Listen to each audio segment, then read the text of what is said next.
সবাইকে আসসালামু আলাইকুম। আজ আপনাদের জন্য নিয়ে এসেছি খুবই মজার কলিজা সিঙ্গারা। আশা করি আমার আজকের রেসিপি আপনাদের ভালো লাগবে।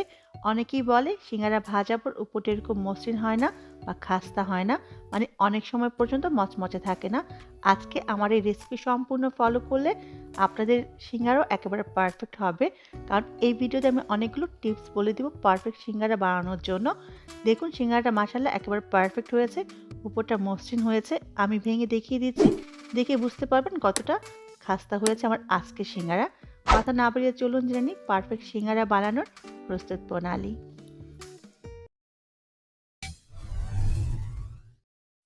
কলিজা সিঙ্গারা বানানোর জন্য প্রথমেই লাগবে কলিজা।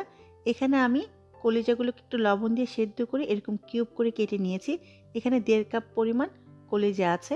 আজকে আমি গরুর কলিজা দিয়ে বানাবো, আপনি চাইলে খাসির কলিজা দিয়েও এই সিঙ্গারাটা বানিয়ে নিতে পারবেন।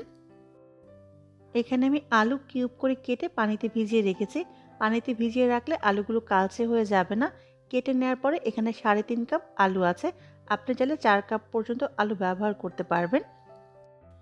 এবার আমি চুলায় চলে যাব সিঙ্গারার ভিতরে পুরটা বানানোর জন্য। আর পুরটা বানাতে বানাতে কী কী উপকরণ লাগে সেগুলো দেখে নিব। চুলায় একটা হাঁড়ি বসিয়ে দিলাম। এর মাঝে দিয়ে দিব 3 থেকে 4 টেবিল চামচ পরিমাণ রেগুলার খাবার তেল। এবার এর মাঝে দিয়ে দিব আস্ত গরম মশলা। এখানে একটা তেজপাতা, 3টা লবঙ্গ, 3টা এলাচ আর 2 টুকরো দারচিনি দিয়ে দিলাম। এবার গরম মশলাগুলোকে আমি সামান্য একটু ভেজে নিব। গরম মশলা যখন সামান্য একটু ভাজা হয়ে আসবে, দিয়ে দিব 1/2 কাপ পরিমাণ পেঁয়াজ কুচি। এবার পেঁয়াজ কুচিকেও আমি সামান্য একটু ভেজে নিব। যখন সামান্য একটু ভাজা হয়ে আসবে, তখন দিয়ে দিব 1 টেবিল চামচ পরিমাণ আদা রসুন বাটা। এবার আদা রসুনটাকে আমি খুব ভালো করে কষিয়ে নিব, আদা রসুনের কাঁচা গন্ধটা চলে যাওয়া পর্যন্ত। এবার এর মাঝে দিয়ে দিচ্ছি 2 টেবিল চামচ পরিমাণ কাঁচামরিচ কুচি। আসলে এই সিঙ্গারার পুরটা একটু ঝাল ভালো লাগে, সেই জন্য মরিচের পরিমাণটা আমি একটু বাড়িয়ে দিয়েছি। তবে আপনি ঝাল কম পছন্দ করলে মরিচের পরিমাণটা কমিয়ে দিতে পারেন। খুব ভালো করে আমি কষিয়ে নিয়েছি আরও 1 মিনিটের মতো। এবার এর মাঝে আমি সেদ্ধ করে কেটে নিয়েছিলাম সেই কলিজাগুলো দিয়ে দিব। দিয়ে আবারও আমি কষিয়ে নিব 1 থেকে 1.5 মিনিটের মতো। চুলার আঁচটা কিন্তু বাড়ানো আছে। এবার দিয়ে দিব স্বাদ অনুযায়ী লবণ। আমি কলিজাটা সেদ্ধ করার সময় লবণ দিয়েছিলাম, সেটা বুঝেই কিন্তু লবণটা ব্যবহার করবেন। এবার দিয়ে দিব 1 চা চামচ পরিমাণ হলুদের গুঁড়া। এবার দিব 1 চা চামচ পরিমাণ ধনে গুঁড়া। জিরার গুঁড়া দিয়ে দিব 1 চা চামচ পরিমাণ। 1/2 চা চামচ দিব লাল মরিচের গুঁড়া।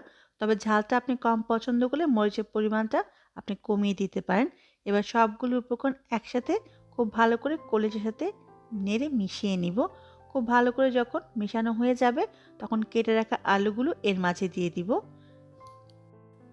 আলুগুলো দেওয়া হয়ে গেলে আবারও খুব ভালো করে সবগুলো উপকরণ নেড়ে মিশিয়ে নিব এবং চুলার আঁচটা মিডিয়াম আর লোয়ের মাঝামাঝি করে আমি ঢেকে দিব 10 মিনিটের জন্য। ফিরে এলাম 10 মিনিট পরে।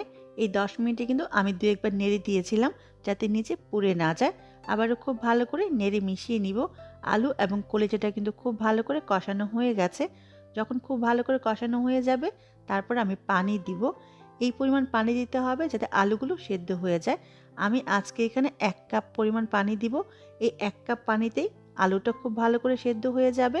চুলা আঁচটা বাড়িয়ে দিব না, চুলা আঁচটা মাঝারি করে আমি আবারও ঢেকে দিব 10 থেকে 15 মিনিটের জন্য। যতক্ষণ পর্যন্ত আলুটা সেদ্ধ না হয়ে যায়, ঠিক ততক্ষণ পর্যন্ত আমি রান্না করে নিব। ফিরে এলাম 15 মিনিট পরে। চুলা আঁচটা মাঝারি ছিল আর আমি মাঝে 2 একবার নেড়ে দিয়েছিলাম। আলুগুলো খুব ভালো করে সেদ্ধ হয়ে গেছে। এবার দিয়ে দিব 1/2 চা চামচ পরিমাণ গরম মশলার গুঁড়া। আবারও সবগুলো উপকরণ একসাথে খুব ভালো করে নেড়ে মিশিয়ে নিব এবং স্প্যাচুলার সাহায্যে আমি কিছু আলুকে এভাবে ভেঙে দিব। এভাবে ভেঙে দিলে আসলে সিঙ্গারার মধ্যে যে পুরটা দেওয়া হয় সেটা খেতে অনেক ভালো লাগে। তবে সবগুলো আলু ভেঙে দিবেন না, কিছু আলু ভেঙে দিবেন। এভাবে ভিতরের পুরটা কিন্তু একটু আঠালো হয় এবং খুব ভালো হয়। পুরটা আমার রেডি হয়ে গেছে। এবার আমি চুলা থেকে নামিয়ে নিব এবং ফিরে আসবো একেবারে ঠান্ডা হওয়ার পরে।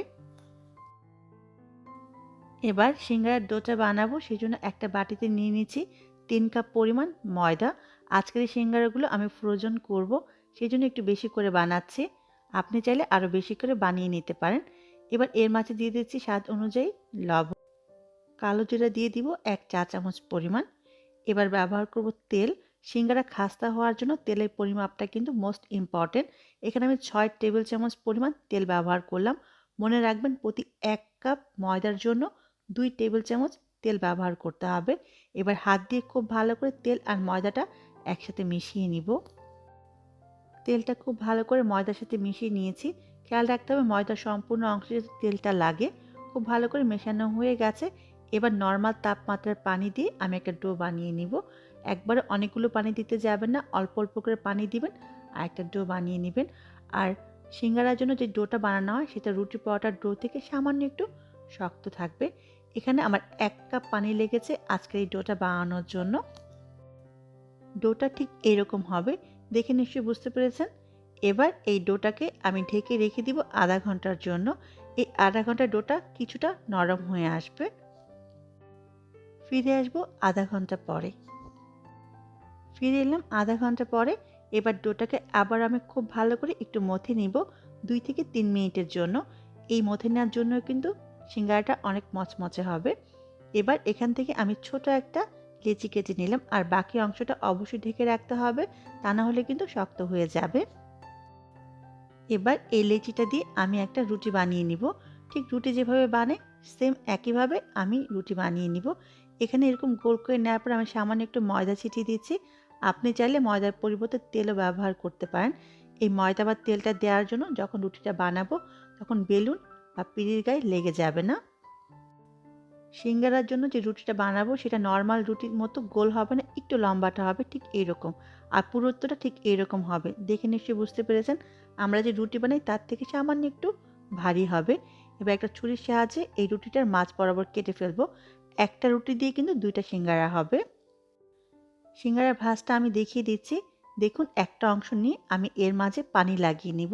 এই পানিটা লাগানোর জন্য কিন্তু সিঙ্গারাটা খুলে আসবে না যখন আমি তেলে ভাজবো। একটু খেয়াল করে দেখুন, মাঝ বরাবর প্রথমে একটা ভাঁজ দিলাম, তারপর আরেকটা অংশ এনে এবার চেপে চেপে লাগিয়ে নিলাম। এবার হাতে নিয়ে আমি এর মাঝে কিছুটা পুর দিয়ে নিব। সিঙ্গারার মাঝে পুরের পরিমাণটা একটু বেশি থাকে, তবে অতিরিক্ত বেশি দিবেন না, এতে কিন্তু সিঙ্গারাটার ভাঁজ দেওয়া যাবে না। যখন পুরটা দেওয়া হয়ে যাবে তখন এর চারপাশে আবার আমি একটু পানি লাগিয়ে নিব। এই পানিটা লাগানোর জন্য সিঙ্গারাটা ভাঁজ করার পরে আর খুলে আসবে না। একটু খেয়াল করে দেখুন আমি কীভাবে ভাঁজ দিচ্ছি। প্রথমে এক অংশ এনে আমি এভাবে চেপে চেপে লাগিয়ে নিলাম, আরেকটা অংশ এভাবে চাপিয়ে নিচ্ছি, তারপরে এভাবে এনে 2টা মাথা একসাথে লাগিয়ে দিলেই তৈরি হয়ে যাবে খুবই মজার সিঙ্গারা। দেখুন কত সহজে তৈরি হয়ে গেল। আমি আরেকটা ভাঁজ দেখিয়ে দিচ্ছি। এবার পানি লাগানোর পরে এই অংশটা এনে ঠিক এই পাশে এভাবে চেপে চেপে লাগিয়ে নেবেন। তারপরে যে অংশটা আছে এটা লাগিয়ে জাস্ট 2টা মাথা একসাথে চেপে লাগিয়ে নিলেই তৈরি হয়ে যাবে সিঙ্গারা। দেখুন, আর আমার চ্যানেলে কিন্তু সিঙ্গারার আরেকটা রেসিপি আছে, ডেসক্রিপশন বক্সে আমি লিঙ্কটা দিয়ে দিব, সেখান থেকে দেখে নিতে পারবেন। এই সিঙ্গারাগুলোকে আমি ফ্রোজেন করব, তাই এরকম একটা ছায়ানো প্লেটে নিয়ে নিয়েছি। এবার ডিপ ফ্রিজে রেখে দিব 3 থেকে 4 ঘন্টার জন্য।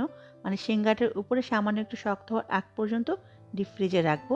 ফিরে এলাম 3 ঘন্টা পরে। 3 ঘন্টায় আমার সিঙ্গারাগুলো এরকম শক্ত হয়ে গেছে। দেখুন, এবার আপনি আপনার পছন্দ মতো জিপলক ব্যাগ বা এরকম পলিথিন ব্যাগে নিয়ে সংরক্ষণ করতে পারবেন 4 থেকে 5 মাসের জন্য। ভাজার আগে ফ্রিজ থেকে নামিয়ে ডুবো তেলে ভাজলেই তৈরি হয়ে যাবে খুবই মজার সিঙ্গারা। দেখুন এরকম ডুবো তেলে সিঙ্গারাটা ভাজতে হবে।